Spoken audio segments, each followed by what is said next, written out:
just Ozzy and me. It's so beautiful out today, my goodness. It's even hotter than my preference. It's like 90 degrees. But I wanted to share with you guys, I made a video about this on my other channel. It only got 19 views, so and it's such a good story that I felt like I could use it on this channel, and there wouldn't be much overlap. Okay, so lowest point in my life, year 2000. No, it was later than that. 2002. So I had my first child, and after that my ex-wife moved out and moved back to her mom's house. But we were still married and we were still dating, and I tried really hard to get her to come back, which was probably a mistake on my part. But you know, I mean, if you're married and you have a child together, at least my first inclination is to do everything you can to make it work. So for like literally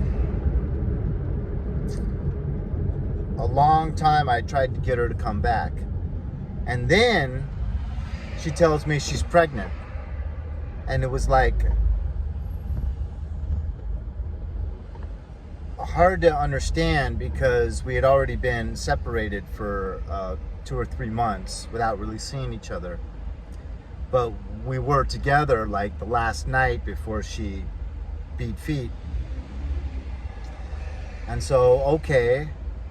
So because of that one time, there's a delayed reaction and you found out you're pregnant now. Okay. Are you sure it's mine? Yeah, you know, crazy. Yeah, it's yours. Of course it's yours. All right, well then you really should come move back in with me. Now we have 2 kids together, and I think it's worth trying, you know, giving it the old college try. So she's pregnant, like throughout the whole pregnancy, she pretty much just poo-pooed me and put me off. But then like either right before she gives birth or right after she gives birth, she moves back in. So now we have 2 kids together and we're living together. But that literally only lasted about 5 to 6 months, about 5 months. So then she moves back out.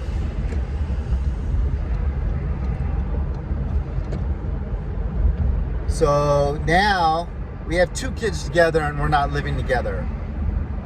And she doesn't even want to hear the idea of making it work. So thus unfolds my lowest point in my life, because my whole life I decided as a very, very young child to be a family man. And no matter what, to be all about those kids and that wife. And now I got 2 kids and a wife, and she wasn't even letting me see the kids. I had to go to court in order to get a right to see my kids. So, but now I'm at the lowest point because I got a 6-month-old and I got a 1.5-year-old, and I'm not able to see them. So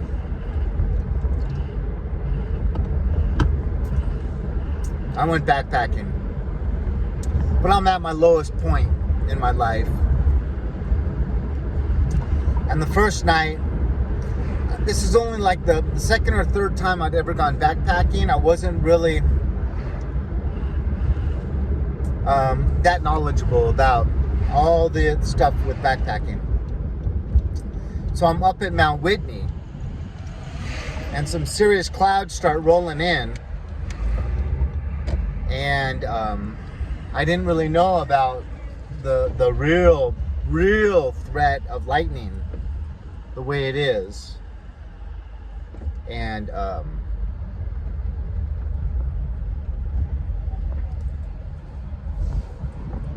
hey, I'm going in right behind you.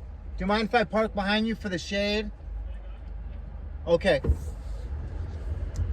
So, go backpacking. It's the first night. I'm up on top of the mountain, just feeling like caca.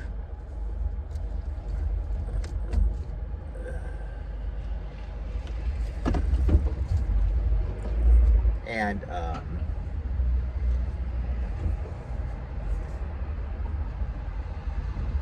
clouds really start moving in thick, and I'm on top of a mountain. I don't know better. And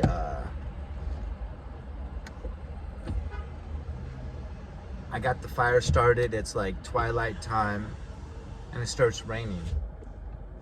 And I start talking to God, looking up in the sky, the dramatic sky with the clouds and the lightning and rain. And I tell God that I don't want to be here anymore. This is all I ever wanted, was to have a wife and kids, and now I got a wife and kids, and I don't have access to them, and the wife doesn't want to live with me. Take me now, God. I don't want to be here anymore. Bam! Lightning hits the ground, literally about 4 to 6 feet from me, and the noise and the thunder and the impact of the lightning hitting the ground. I literally jumped up out of my skin. I jumped to like 6 feet over, and then there was a wall with a crack in it, and I jumped in that crack and just started shaking for like 30 minutes. Just stood there shaking, praying to God, saying, I'm sorry, you're right, I want to live. I think that was heaven sent. That was God saying, are you sure you don't want to live? Okay, let's test this out. And he taught me a lesson right there. God bless. Amen. Have a good day, everyone.